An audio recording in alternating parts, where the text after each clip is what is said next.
सुनो माननीय अध्यक्ष महोदय जी, proceeding over sitting, honorable members, honorable speaker.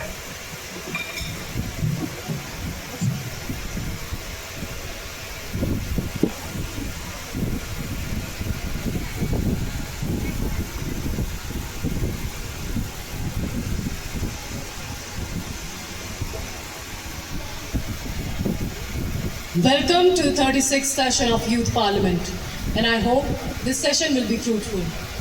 Oath taking. Newly elected members will take oath or affirmation. Secretary General, please.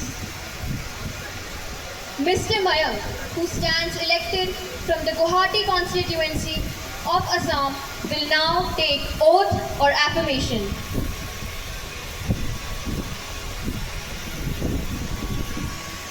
Mr. Mayank, do you want to take oath or affirmation? Ma'am, oath, please. In which language would you like to take the oath? Ma'am, in English, please.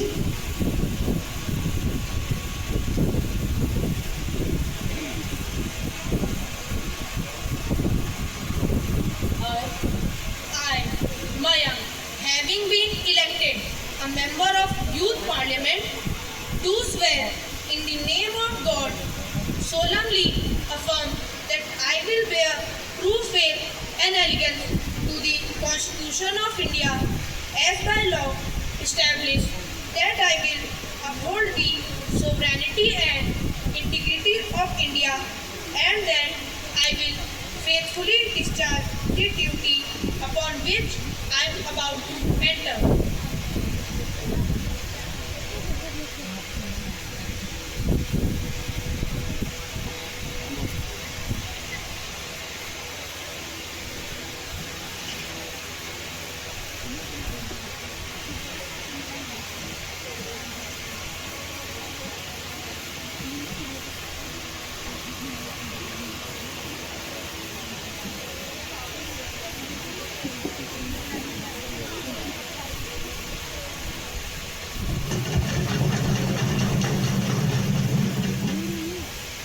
Mr. Aryan, who stands elected from the Ambala constituency of Haryana, will now take oath or affirmation.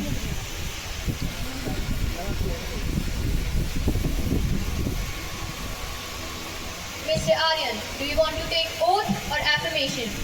Ma'am, oath, please. In which language would you like to take the oath? जी हिंदी में.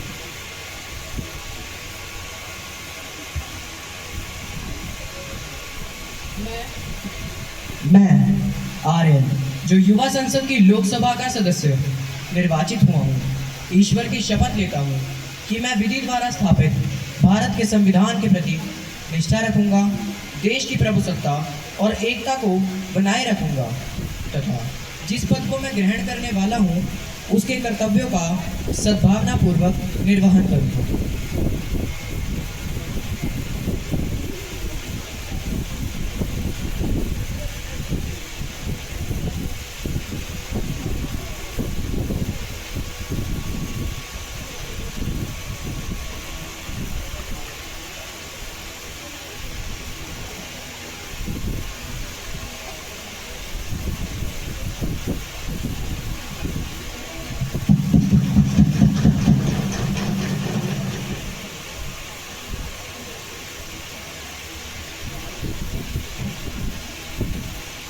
Obituary reference. Honorable members, I have to inform the House of the sad demise of 241 passengers, including the crew members on the board and 19 on the ground in plane crash on 12th June 2025 in Ahmedabad. The former CM of Gujarat, who served as Chief Minister from 2016 to 2021, was among the 241 people on the board aiding that flight A1171, which crashed shortly after the takeoff from Ahmedabad Airport. This is a tragic event in the history of India. We all express our deep condolence and gratitude to all the deceased, including the former CM of Gujarat. Madam, I rise to pay my tributes to all the deceased of the plane crash, including the former CM of Gujarat, whose death has been deeply mourned by all of us.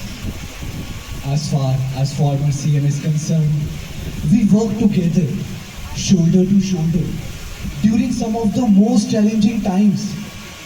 He was very humble and hardworking, firmly committed to the party's ideology. Rising up the ranks, he held various responsibilities in the organization and went on to serve diligently as Gujarat's Chief Minister. We had not only lost a veteran leader, but also those people who were my countrymen, equally important to me and each and every Indian. Their loss is definitely irreparable. I, along with my party members, express my deep condolence and pay tribute to the departed souls. May the departed souls rest in peace in heaven. माननीय अध्यक्ष महोदय, मैं आप एवं सदन के नेता द्वारा अर्पित की गई श्रद्धांजलि में अपने को भी संयोजित करती हूँ। जहाँ तक गुजरात के पूर्व सीएम का संदर्भ है, तो मैं ये अवश्य कहना चाहूँगी कि वह न केवल पार्टी के निष्ठावान नेता थे, अपितु एक जिम्मेदार सांसद और कुशल राजनीतिज्ञ भी थे।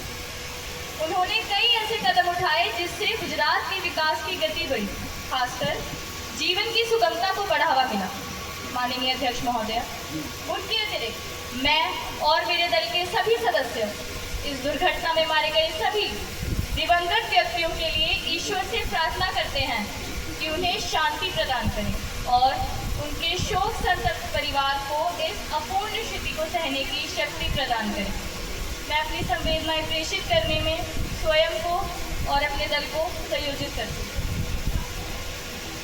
We deeply mourn the loss of all our countrymen and the political leader, and I'm sure the House would join me in conveying condolence to the bereaved families.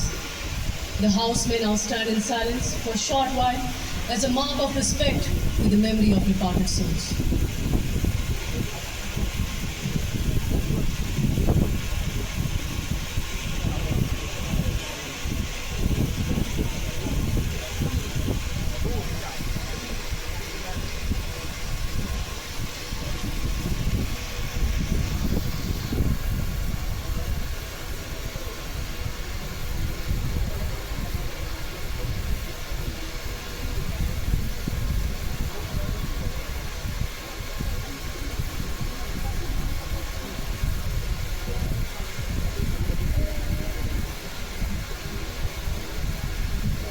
Secretary General may convey the message of condolence to the bereaved families.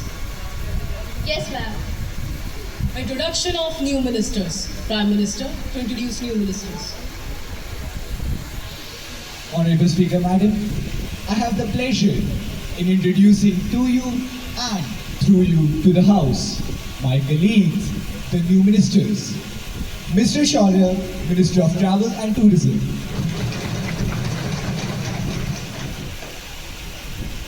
Ms. Neha, Minister of Food and Civil Supplies.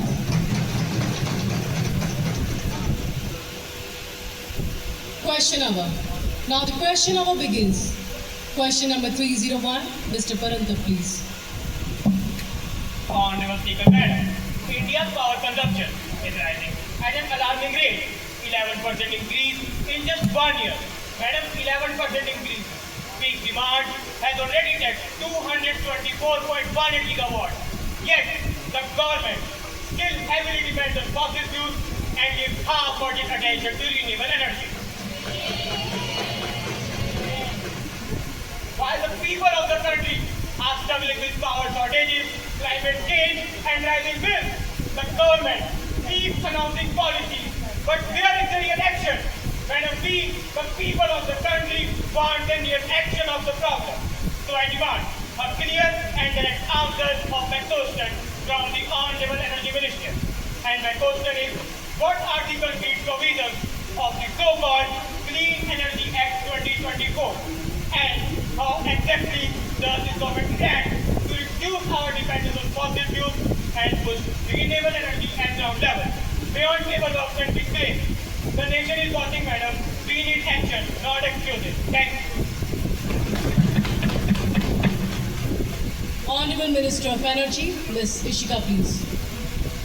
Honorable Speaker, Madam, I would like to respond to the question faced by the member of the opposition. The central government is fully committed to promoting clean and renewable energy across the country. In this direction, we have already notified the Electricity Rights of Consumers, Ms. 2020, on 31st December 2021. Under Rule 11 Part 2, clear provisions have been made for the installation of grid interactive rooftop solar PV systems.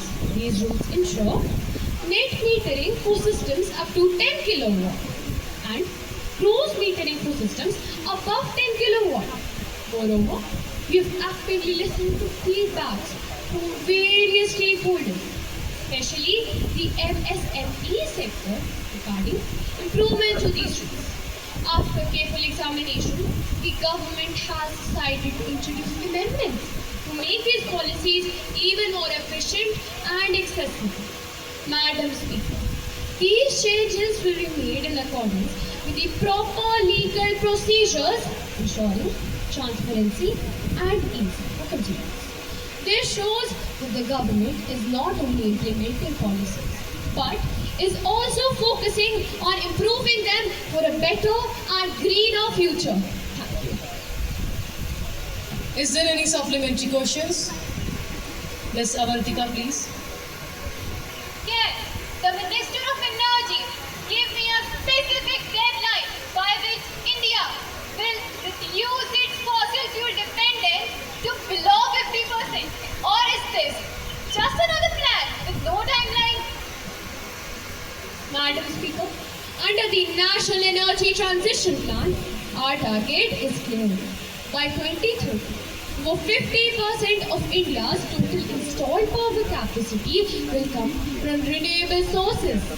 And Madam, this is not a vague statement. It is an officially committed goal under our international climate agreement. Thank you, Madam. Now question number 302, Ms. Richa, please.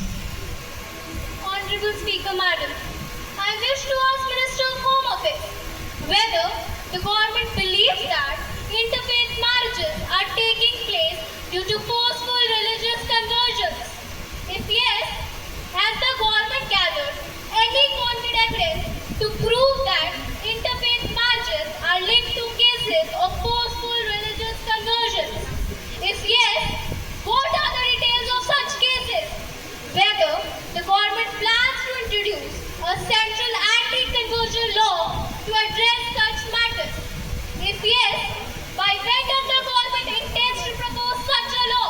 Thank you. Minister of Home Affairs, Ms. Aditi, please. Honorable Speaker, Madam, I would like to state that matters related to public orders and police fall under the jurisdiction of state government and union territories as per the Constitution of India. Therefore, the responsibility of preventing, investigating and taking action against forced religious conversions lies with the respective state government. The central government, however, ensures that law enforcement agencies act as per existing laws whenever any such violations come to notice. Regarding the proposal of central anti-conversion law, in view of the above, the government does not propose to bring such a law at present. Thank you. Question number 303, Mr. Vivek, please.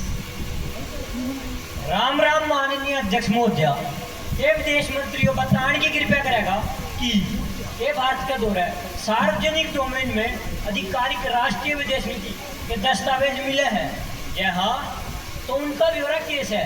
जय ना, तो के सरकार ऐसा कोई दस्तावेज बनाने की योजना बना रही है। जय हाँ, तो के सरकार ने उपयुक्त विषय पर कोई सार्वजनिक सूचना आयोजित करी है। और हाँ, तो उनका ब्यौरा केस है। धन्यवाद। Foreign minister mister Kartikeya, please.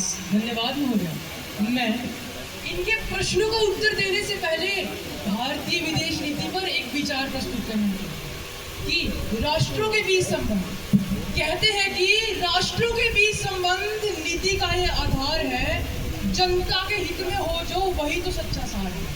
खुले विचारों से चले, खुले विचारों से चले, हर कदम हो पारदर्शी, यही तो है लोकतंत्र की सच्ची और नई आरसी।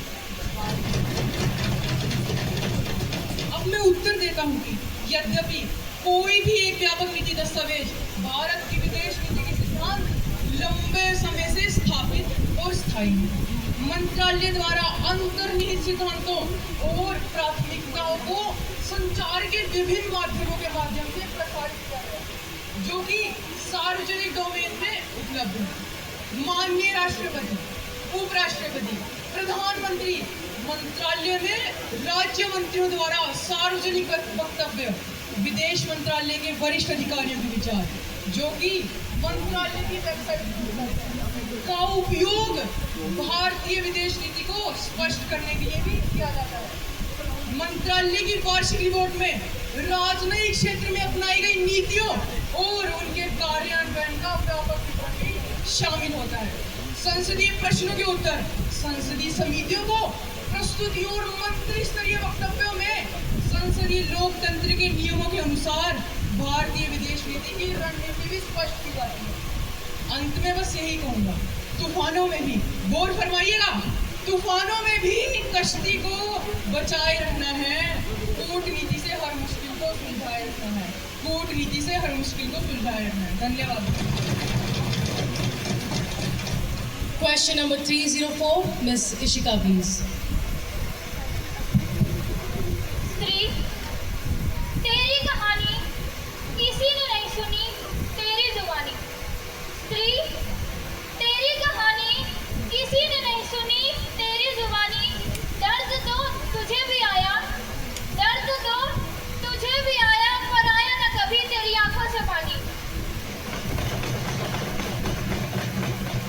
महोदया, मैं सामाजिक न्याय एवं महिला सशक्तिकरण मंत्री से यह पूछना चाहती हूँ कि हमारे देश में गैर संवैधानिक खाप पंचायतों का कुछ राज्यों में बहुत अधिक हस्तक्षेप है, जिसके कारण समाज में ऑनर किलिंग जैसी कई और समस्याएं उठ खड़ी हुई हैं। मैं जानना चाहती हूँ, ऐसी पंचायतों पर रोक लगाने के लिए हमारी सरकार कौन कौन से ठोस कदम उठा रही है।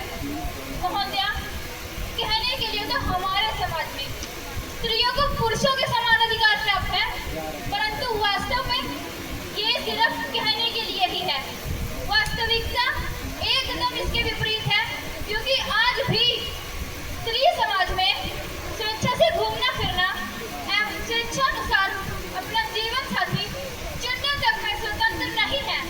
तो ये कैसा समान अधिकार है। अंत में इतना ही कहना चाहूंगी, अबला नारी है तुम्हारी यही कहानी, अबला नारी है तुम्हारी यही कहानी। आंचल में है दूध और आंखों में है पानी, आंचल में है दूध और आंखों में है पानी। धन्यवाद। Social Justice and Women Empowerment Minister, Ms. Dimple, please. अध्यक्ष महोदय, क्योंकि खाप पंचायत संवैधानिक नहीं है और इसके निर्णय मानवाधिकार तथा महिला अधिकारों का उल्लंघन करते हैं, अंततः केंद्र सरकार ने ऐसे असंवैधानिक प्रवृत्ति पर रोक लगाने के लिए सभी राज्यों के प्रमुख सचिवों व पुलिस प्रमुखों की बैठक बुलाई है। बैठक के पश्चात राज्य सरकारों से विचार विमर्श करके संवैधानिक उल्लंघनों के मामलों पर कानूनी कार्रवाई की जाएगी। महोदया, सरकार को इस मामले में पूरी जानकारी है कि पश्चिम उत्तर प्रदेश व हरियाणा के कुछ इलाकों में खाप पंचायत द्वारा अपने तथा अपने परिवार के झूठे सम्मान के नाम पर अपने ही बच्चों की हत्या तथा महिलाओं के लिए कुछ असंवैधानिक निर्णय लिए जाते हैं, जैसे महिलाएं व लड़कियां घर से बाहर अकेले घूम फिर नहीं सकती तथा अपना जीवन साथी नहीं चुन सकती। ऐसी स्थिति को देखकर मैं भी एक स्त्री होने के नाते अपने उद्गार नहीं रोक पा रही हूँ। समाज रूपी गाड़ी के दो पहिए, नर और नारी। पुरुष प्रधान समाज में नारी बिनु अधिकारी, सृष्टि की रचना करें, पाले घर संसार, आजीवन संसार में सहती दुखकार। स्वतंत्रता हर जीव का पहला है अधिकार, नारी आई बस दासी रही और रही लाचार। जीवन साथी का अगर मन से करें चुनाव, ऑनर किलिंग के नाम पर होता है सहार, ऑनर किलिंग के नाम पर होता है सहार। लेकिन माननीय अध्यक्ष महोदय, हमारी सरकार खाप पंचायत के संबंध में पुलिस को संवेदनशील बनाकर उन्हें सर्वोच्च गुणवत्ता दे रही है। पुलिस अधिकारियों को किसी न किसी खाप पंचायत सभा पर निगरानी रखने का निर्देश दिया है और यदि आवश्यकता हो तो उन्हें CRPC की धारा 144 के तहत कानूनी कार्यवाही और CRPC की धारा 151 के तहत गिरफ्तारी के माध्यम से रोका भी जा सकता है। अधिकारी अगर किसी घटना को रोकने या कार्यवाही के बाद दोषियों को पकड़ने में विफल होते हैं तो उन्हें निकाला भी जा सकता है और उनके ऊपर सख्त कार्रवाई भी करवाई जा सकती है। अंत में बस यही कहना चाहूंगी कि अबला नहीं शक्ति की पहचान है, अबला नहीं शक्ति की पहचान है और नारी ही इस नए युग की जान है, नारी ही इस नए युग की जान है। धन्यवाद। Now question number 305, Mr. Anshpal, please. Thank you honourable speaker madam. मैं माननीय वित्त मंत्री जी से ये जानना चाहूँगा कि पहला, डॉलर के मुकाबले भारतीय रुपए का अवमूल्यन लगातार जारी है और यह गिरकर प्रति डॉलर 87 रुपए तक पहुँच गया है। आखिर इस अवमूल्यन का क्या कारण है? दूसरा, रुपए के इस अवमूल्यन को रोकने के लिए सरकार कौन कौन से कदम उठा रही है? Finance Minister, Ms. Priya, please. कभी ऊंचाई कभी गिरावट, यही तो बाजार की रीत है। कभी ऊंचाई कभी गिरावट, यही तो बाजार की रीत है। रुपया थोड़ा लड़खड़ाया है पर इरादों में अभी भी जीत है। अध्यक्ष महोदय, सरकार को यह जानकारी है कि डॉलर के मुकाबले रुपए का मूल्य हो रहा है, परंतु सिर्फ भारतीय रुपया ही नहीं बल्कि लेकिन तमाम करेंसी डॉलर के मुकाबले कमजोर हुई है। महोदय, इस अवमूल्यन के कारण है।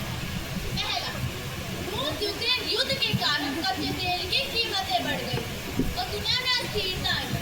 इस बढ़ती कीमत ने भारतीय अर्थव्यवस्था को पिछले साल के मुकाबले बढ़ा दिया है। दूसरा, इस अस्थिरता के कारण डिमांड सप्लाई की चैन बिगड़ी है और निवेशकों ने धन की वजह से खाद्य बाजार से पैसा निकालना शुरू कर दिया, क्योंकि भारत की तुलना में अमेरिका में ब्याज दर तेजी से बढ़ रहा है। तीसरा, इस अवमूल्यन का प्रमुख कारण सोने के आय में तीव्र वृद्धि भी है, जिसके कारण चालू खाते का घाटा बढ़ गया है। महोदय, मैं सदन को सूचित करना चाहूंगी कि भारतीय रुपया भले ही डॉलर की तुलना में 87 रुपए तक पहुंच गया है, जो कि जापान की तुलना में काफी बेहतर है, लेकिन रुपए के इस अवमूल्यन को रोकने के लिए सरकार तथा RBI द्वारा कई कदम उठाए गए। पहला, सरकार द्वारा XRI बॉन्ड लागू कर दिया गया है। इस उपाय से आशा है कि 3-4 महीने में रुपए के अवमूल्यन पर काबू पा लिया जाएगा। दूसरा, सरकार गैर आवश्यक वस्तु कर पर अंकुश लगाने जा रही है और ज्यादा निर्यात को बढ़ावा दिया जा रहा है।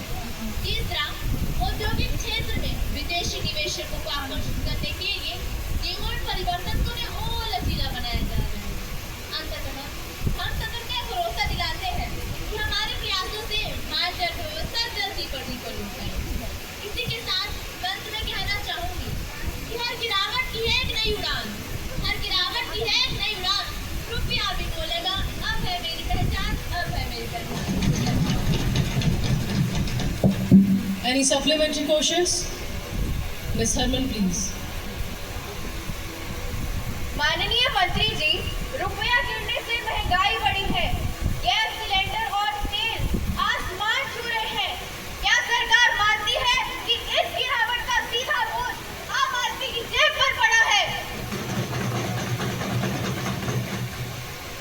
महोदय, हम स्पष्ट रूप से मानते हैं कि रुपया गिरने से आम जनता पर दबाव आया है, लेकिन सरकार हाथ पर हाथ रख नहीं बैठी। हमने गैस सब्सिडी को और बढ़ाया है, आवश्यक वस्तुओं के पर tax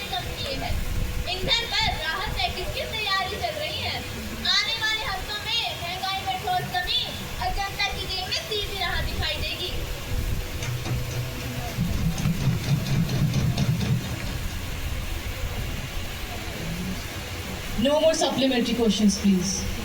Now question hour ends and paper will be laid down. Papers to be laid on the table. Minister of Ayush, Mr. Shivansh, will lay paper on the table.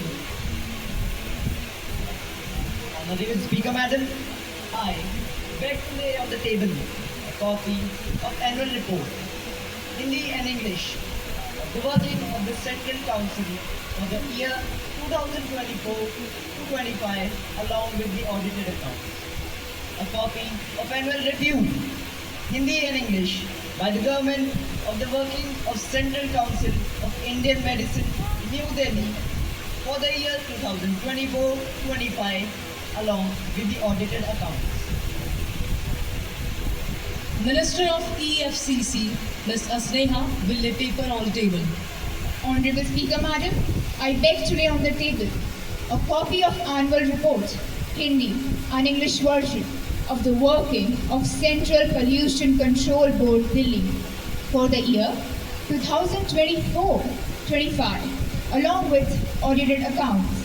A copy of review, Hindi and English version by the government of the working of Central Pollution Control Board, Delhi, for the year 2024-25, along with the audited accounts.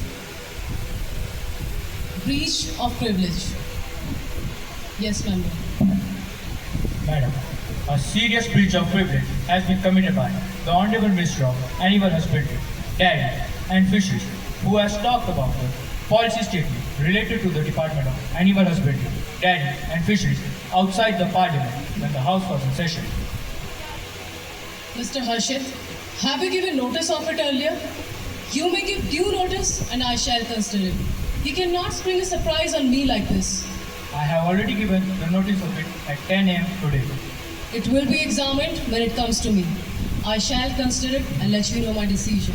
Now, papers to be laid on the table.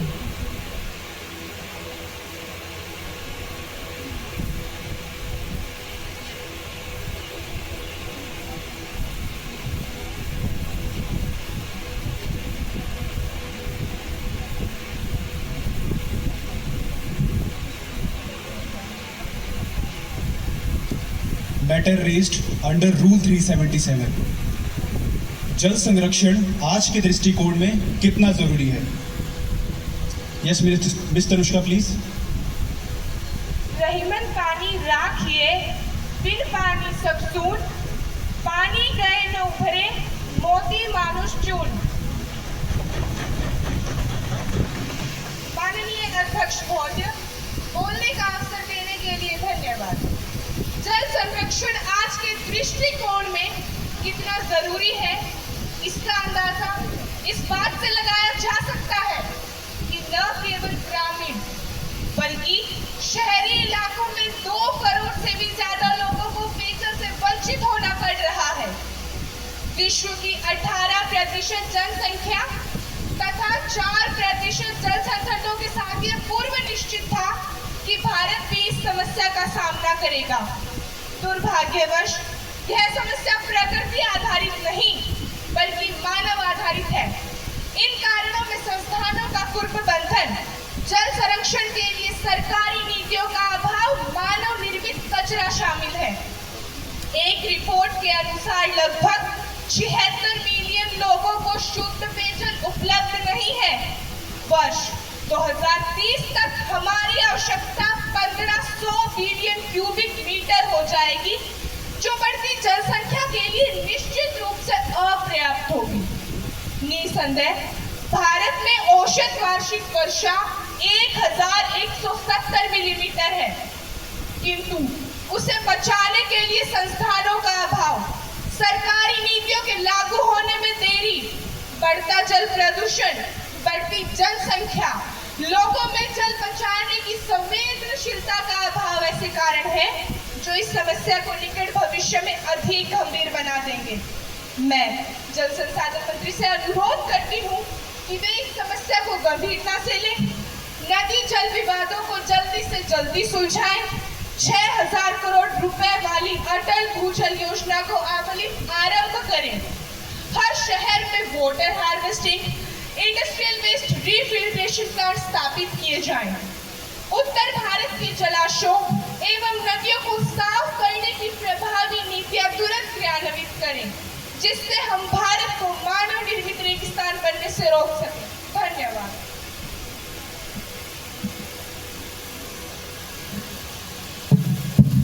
Message from upper chamber. महासचिव युवा संसद की राज्यसभा से प्राप्त संदेश को पढ़ेंगे। श्रीमान, मुझे युवा संसद की राज्यसभा के महासचिव से प्राप्त निम्नलिखित संदेश की सूचना देनी है। युवा संसद को राज्यसभा की प्रक्रिया तथा कार्य संचालन विभाग के अनुसार मुझे रेलवे यात्री सुविधाएं सुधार विधेयक 2024 improvement of passengers facilities railway bill 2024 की प्रति सभा पटल पर रखने का निर्देश हुआ है, जो राज्यसभा द्वारा 5 फरवरी 2024 को हुई बैठक में पारित किया गया था। महासचिव, राज्यसभा द्वारा पारित किए गए विधेयक की प्रति सभा पटल पर रखेंगे। महोदय, मैं राज्यसभा द्वारा पारित किए गए रेलवे यात्री सुविधाएं सुधार विधेयक 2024 की एक प्रति सभा पटल पर रखती हूँ। Welcome to the Australian Parliamentary Delegation. Honorable members, I have to make an announcement on behalf of honorable members of the House and my own behalf. I have great pleasure in extending our warm welcome to Mr. Stephen Francis, Speaker of the Parliament, and the honorable members of the Australian Parliament delegation, who are on a visit to India as our honoured guest. The honorable members of the delegation are Miss Eddie, Member and Deputy Speaker, Miss Emily, Member. It is a very high-powered delegation. It arrived here our day before. They are now seated in a special box. We wish them a happy and fruitful stay in our country. We also convey our warm greetings and the very best wishes through them to the Prime Minister of Australia.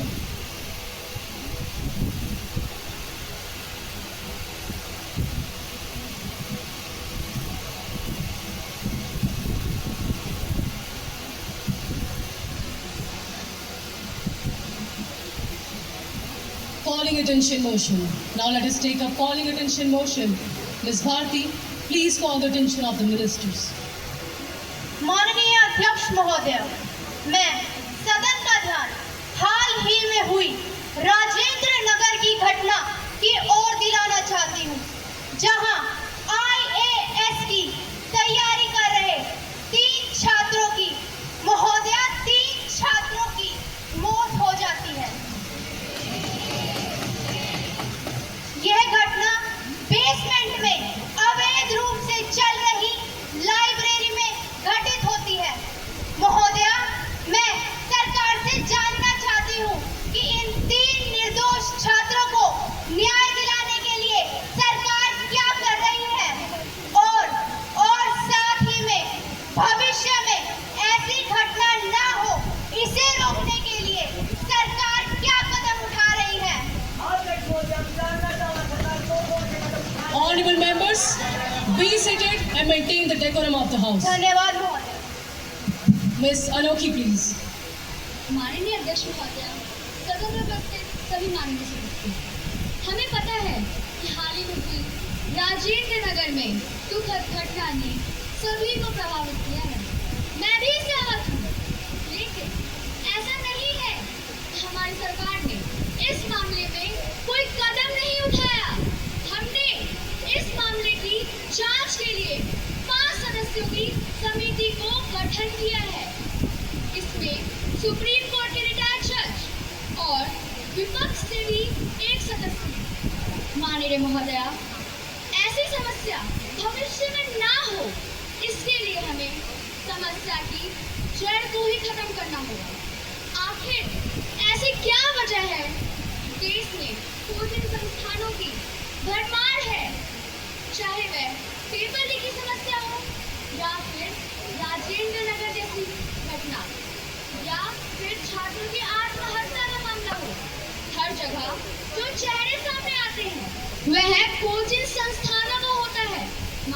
महोदया, इस दिशा में हमारी सरकार काफी गंभीर है। छात्रों के स्वर्णिम एवं उज्जवल भविष्य के लिए हम राष्ट्रीय शिक्षा नीति लाए हैं और छात्रों के भविष्य से खिलवाड़ ना हो, इसीलिए हमारी सरकार कोचिंग संस्थानों की पारदर्शिता और निगरानी को बढ़ावा दे रही है, जिसमें नियमित निरीक्षण और मानक अनुपालन की समीक्षा शामिल है। माननीय महोदया, एक के बाद एक पेपर लीक की खबरें देश के विभिन्न हिस्सों से आती रही हैं। इसका परिणाम बच्चों को भुगतना पड़ता है।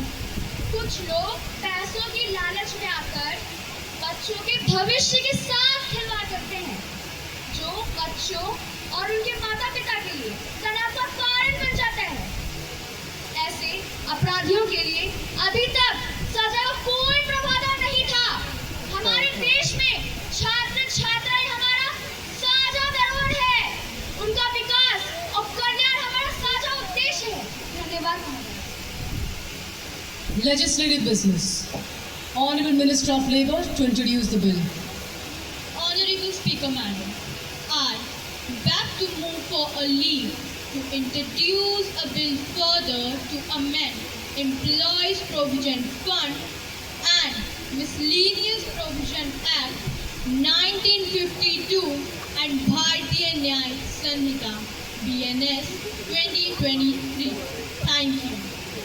The question is that leave be granted to introduce a bill further to amend Employees Provident Funds and Miscellaneous Provision Act 1952 and Bharatiya Nyaya Sanhita BNS 2023. Those who are in favor may say aye. Aye. Those who are against may say no. I think the ayes have it, the ayes have it, the ayes have it. Leave is granted. Madam Speaker, I introduce the bill. Bill for consideration. Now the House will take up consideration to the National Sports Development Bill 2025 that already has been introduced in the last session. Sports Minister, Ms. Bhavya, please. National sport development bill 2025। धूप में निकलो घटाओ में नहा कर देखो, धूप में निकलो घटाओ में नहा कर देखो, जिंदगी क्या है किताबों को हटा कर देखो। I have great pleasure and privilege to take up consideration on National Sport Development Bill 2025. This will be a milestone and a new chapter in the history of sports and games.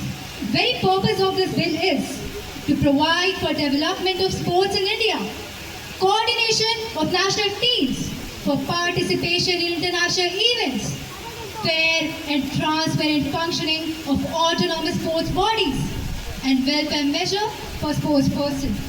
Promote ethical practices in sports, including elimination of doping practices, fraud of age, and sexual harassment of women in sports.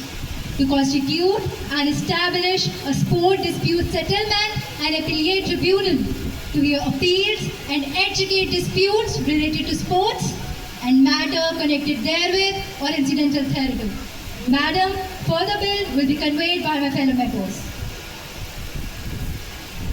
माननीय अध्यक्ष महोदय, मैं हमारे देश के खिलाड़ियों को प्रोत्साहन देते हुए कुछ शब्द कहना चाहूंगी कि मंजिल उन्हीं को मिलती है जिनके सपनों में जान होती है, मंजिल उन्हीं को मिलती है जिनके सपनों में जान होती है, पंख से कुछ नहीं होता, हौसलों से उड़ान होती है। Madam, and with this, I would like to introduce to you the salient features and provisions of this bill, which is as follows. Firstly, the National Olympic Committee and the National Sports India in International Federation shall comply with the provisions of this Act while athletic competitions selecting national team or individual athlete who represent India in international athletic competition. Secondly, the central government may, by rule, provide for such measures as may be needed for promotion and development of the sports. and welfare of sportsperson, including elimination of unethical practices in sports. Lastly, holding preparatory coaching camps for national team or individual athlete for core probable approved by the central government. Undertake measures to promote drug-free sports and eliminate fraud of age, gender discrimination and sexual harassment of women in sports, and make recommendations to the central government in consultation with the National Sport Federation from time to time for promotion and development of sports. Madam Speaker, I support all salient provisions and features of this bill provided by the respective member, and I want to add furthermore to it, which are as follows. The Sports Authority of India shall submit annually a detailed report to the central government for causing it to be laid before each House of Parliament. Every report under subsection shall contain an audited annual financial statement, a comprehensive report of activities and achievements against its approved annual plan, measures taken for course development, measures taken to promote indigenous sports, measures taken to create facilities for training of elite athletes, details of coaching camps held for preparation of national teams, performance of the activities by the Sports Authority of India, including training of athletes and their inclusion in national teams, and details of suitable employment opportunities provided to sport persons relinquishing the charges as a minister or retirement, or relinquishing of the charges by the officials as the case may be. At last, I would like to say that with every move we shape a stronger nation. This bill is a step toward sports transformation.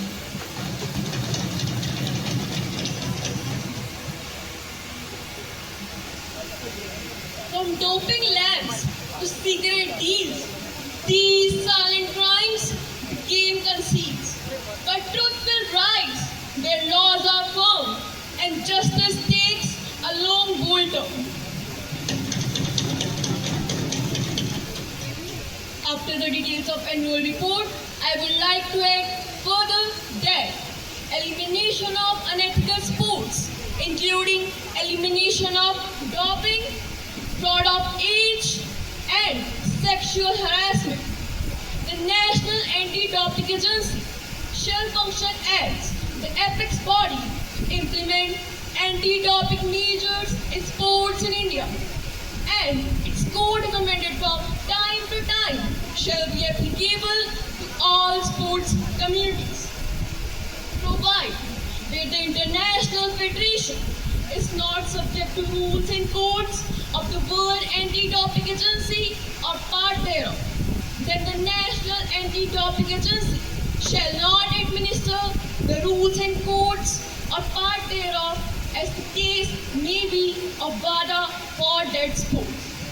A minister in charge of Department of the Sports Authority in the central government shall not eligible to contest for any elected post in the National Olympic Committee or any sports committee until the completion of 5 years from the data of relinquishing of charge by the officials as the case may be.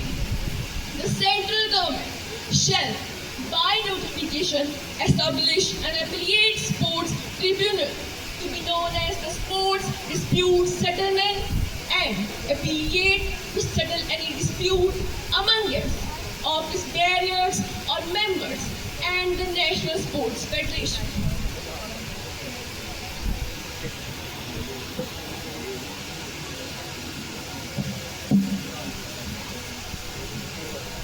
Madam Speaker, I am confident that all the honorable members of this House irrespective of party affiliation, will welcome the bill wholeheartedly and through. It will put forward the sport by eradicating the problems in arena of sports. I now move that the National Sport Development Bill 2025 be taken into consideration. Motion moved. Ruling party, what's your opinion on this? सुश्री रिया आनंद कृपया। माननीय अध्यक्ष महोदय, मैं इस bill का पूर्ण समर्थन करती हूँ क्योंकि मुझे विश्वास है इसके माध्यम से हमारे देश का खेल क्षेत्र अधिक संगठित, पारदर्शी एवं न्यायपूर्ण बन सकेगा, जो हमारे देश के लिए एक अत्यंत ही गौरव की बात है। सबसे पहले राष्ट्रीय स्तर की टीमों को अंतर्राष्ट्रीय मंच पर उत्कृष्ट प्रदर्शन करने के लिए उच्च गुणवत्ता वाले प्रशिक्षकों की आवश्यकता होती है और ये विधेयक इस आवश्यकता को पूरा करता है, जिससे हमारे देश की खिलाड़ियों की प्रतिभा को सही दिशा एवं मार्गदर्शन मिल सकेगा। दूसरा, खेलों में उत्पन्न किसी भी प्रकार के विवादों के शीघ्र और निष्पक्ष समाधान के लिए एपीलेट स्पोर्ट्स ट्रिब्यूनल की स्थापना एक अत्यंत ही सराहनीय पहल है।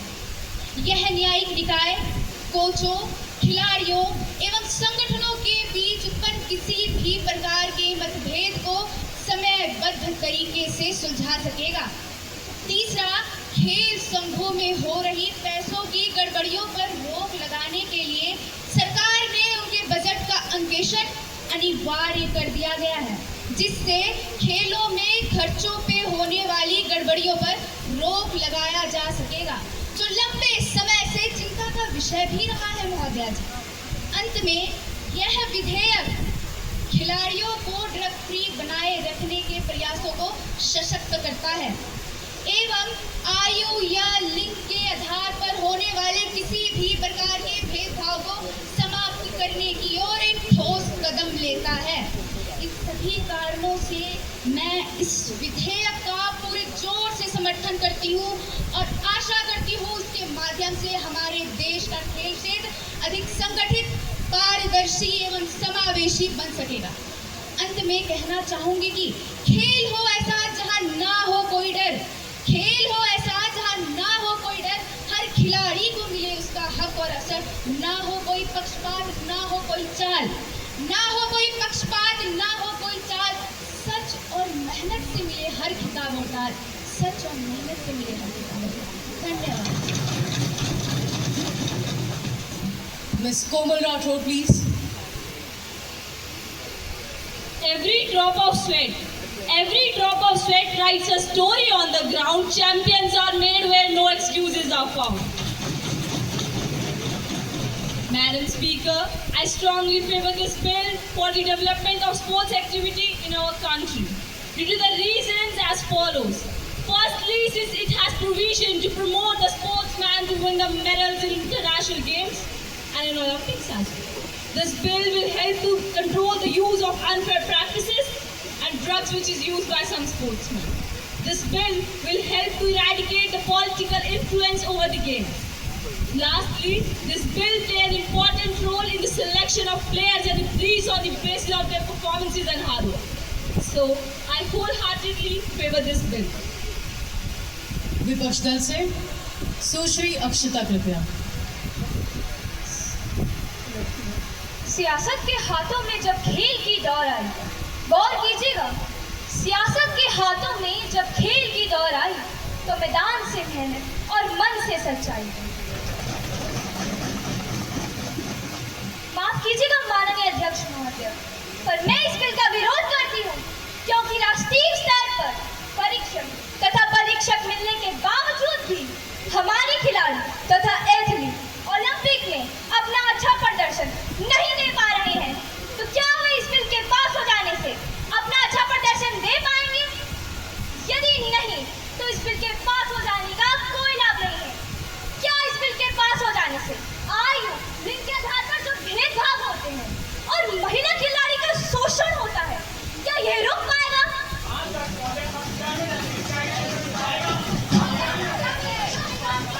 माननीय सभासदों, कृपया शांति बनाए रखें। यदि नहीं, तो इस बिल के पास हो जाने का स्थापित खिलाड़ियों के बीच पूरी पारदर्शिता नहीं है। राष्ट्रीय और अंतर्राष्ट्रीय स्तर खिलाड़ियों के चयन में भाई भतीजावाद एवं क्षेत्रवाद का बोलबाला है। क्या इसको रोकने के लिए इस बिल में कोई भी प्रावधान है? जनवरी 2023 को हमारे कई ओलंपिक पदक विजेता पहलवानों ने विरोध प्रदर्शन किया। समकालीन भारतीय कुश्ती महासंघ WFI के संचालन के खिलाफ विरोध प्रदर्शन कर रहे थे। विशेष रूप से इनके अध्यक्ष द्वारा महिला पहलवानों के कथित यौन उत्पीड़न के खिलाफ खेल मंत्रालय ने WFI ने खामे को स्वीकार करते हुए यह कहा है उनके पास कोई आंतरिक शिकायत समिति नहीं है, जैसा कि कानून द्वारा अनिवार्य है, जो संगठन के भीतर यौन उत्पीड़न के आरोपों से निपट सके। इसमें यह भी कहा गया है कि WFI और खिलाड़ियों के बीच अधिक पारदर्शिता और प्रभावी संचार की आवश्यकता है, लेकिन अभी तक दोषियों के खिलाफ कोई कार्रवाई नहीं हुई। हम जवाब चाहते हैं, हम जवाब चाहते हैं और न्याय चाहते हैं। विपक्षी पार्टी इस पर आपके क्या राय है? सुश्री ईशा कृपया। माननीय अध्यक्ष महोदय, आज मैं इस बिल पर अपने विचार प्रस्तुत करना चाहती हूँ जो नशे का सेवन करने वाले खिलाड़ियों के खिलाफ। खेल मैदान वह जगह है जहाँ अनुशासन, ईमानदारी और परिश्रम की जीत होनी चाहिए, लेकिन दुर्भाग्य से ड्रग्स ने मूल्यों को दूषित कर दिया है। यह बिल कहता है कि ड्रग्स लेने वाले खिलाड़ियों के खिलाफ सख्त कार्रवाई होगी, पर क्या सिर्फ कानून बन जाने से नशा खत्म हो जाएगा? अगर कार्रवाई में देरी हुई या राजनीतिक प्रभावों से केस दबा दिए गए तो यह बिल सिर्फ कागजों में ही कैद होकर रह जाएगा। परंतु असली सवाल तो यहाँ उठता है, क्या खेलों को राजनीति से अलग किए बिना बदलाव संभव है? जब तक मंत्री और राजनीति से जुड़े लोग खेल संघों के अध्यक्ष बनते रहेंगे, तब तक फैसले खेलों के लिए नहीं, सत्ता के लिए लिए जाएंगे। भारतीय प्रीमियर लीग जैसे बड़ी टूर्नामेंट्स में भी ड्रग्स के मामलों का खुलासा हुआ है, जिससे साफ है कि खेलों में नशे का जहर गहराई तक फैल चुका है। यह केवल खिलाड़ियों का नहीं बल्कि पूरे देश के सम्मान का सवाल है। खेल युवाओं की प्रेरणा है और अगर प्रेरणा का स्रोत ही नशे में डूबा हो तो आने वाली पीढ़ी किस रास्ते पर चलेगी? अंत में कुछ पंक्तियां कहना चाहूंगी। आज फैसला सिर्फ इस बिल का नहीं है, आज फैसला सिर्फ इस बिल का नहीं है, आज फैसला खेलों की इज्जत का है। या तो नशा मैदान से बाहर जाएगा या इसे खिलाड़ी मैदान से बाहर जाएंगे। धन्यवाद। Honorable Prime Minister. Respected Speaker Madam, having agreed with the content and provisions of the National Sport Development Bill 2025, I endorse this bill as a step to uplift the sports and games in our country. This bill has the adequate provisions to eliminate unethical practices including doping, fraud of age, and sexual harassment in sports. It emphasizes on providing international level coaching and other facilities to the national teams as well as individual athletes with a view to end the droughts of medals in Olympics, Asian Games and Commonwealth Games by bringing up the performance at par with the international level. The most important part of this bill is to have provisions in order to crush the existing irregularities in the annual financial statements of various sports and athletic federations. This bill will bring all the sports and athletic federations, including BCCI, under the ambit of Right to Information Act 2005. Therefore, this bill will help to ensure transparency in the functioning of various sports and athletic federations. That is why I humbly request all the members of the House to support this bill and get it passed with a remarkable majority. Ms. Janvi, please. Honorable Speaker, Madam, I am disagreeing with some provisions of the proposed bill, and many things which could help in the development of sports has been left in this bill. This bill cannot prevent the financial irregularities in the funding of IPL. There are big irregularities in the funding of IPL, BCCI, Bharatiya Cricket Control Board. Can this bill, in its present form, prevent such financial lacuna?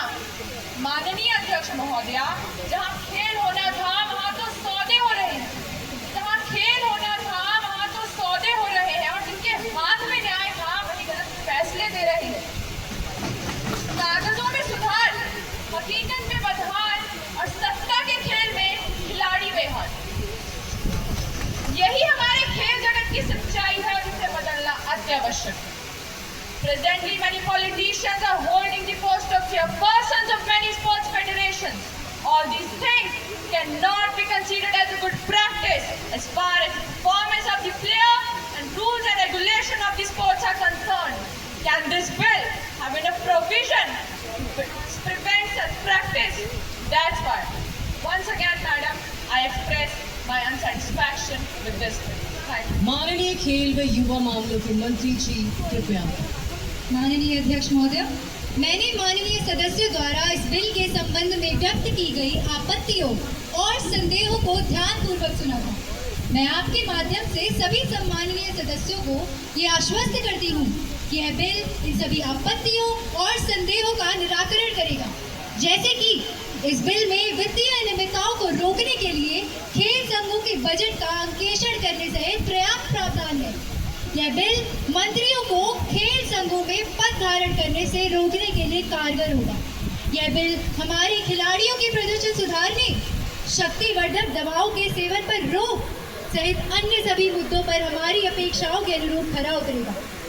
खेल संघों के budget तथा कार्य प्रणाली में पारदर्शिता लाने के लिए बीसीसीआई सहित सभी खेल संघों को सूचना के अधिकार 2005 के अंतर्गत लाने का प्रावधान भी इस बिल में है। 2023 में WFI में हमारे ओलंपिक पदक विजेताओं को जो अपमान और मानसिक यातना का सामना करना पड़ा, इन जैसी घटनाओं को इस बिल के तहत अपराध की श्रेणी में रखा गया है तथा उक्त घटना में संलिप्त पाए जाने वाले व्यक्ति के लिए कठोर सजा का प्रावधान भी इस बिल में है। अतः मेरा सभी माननीयों से निवेदन है कि इस बिल का तहे दिल से स्वागत करते हुए सदन में से प्रचंड बहुमत से पारित करवाएं। धन्यवाद। The question is that the bill to improve performance of our players and develop sports in our country at par with international standards be taken into consideration. Those who are in favor may say aye. Aye. Those who are against may say no. I think the ayes have it, the ayes have it, the ayes have it. The motion is adopted. Clause by clause consideration. Now the question is that clause 2 to 7 stand part of the bill. Those who are in favor may say aye. Aye. Those who are against may say no. I think the ayes have it, the ayes have it, the ayes have it. The motion is adopted. Clause 2 to 7 stand part of the bill. Minister for Sports and Youth Affairs, please. Madam, I move the bill to be passed. Motion moved that the bill is passed. Those who are in favor may say aye. Aye. Those who are against may say no. I think the ayes have it, the ayes have it, the ayes have it. Motion is adopted and the bill is passed. Now House is adjourned to meet again on 20th August 2025 at 11 a.m.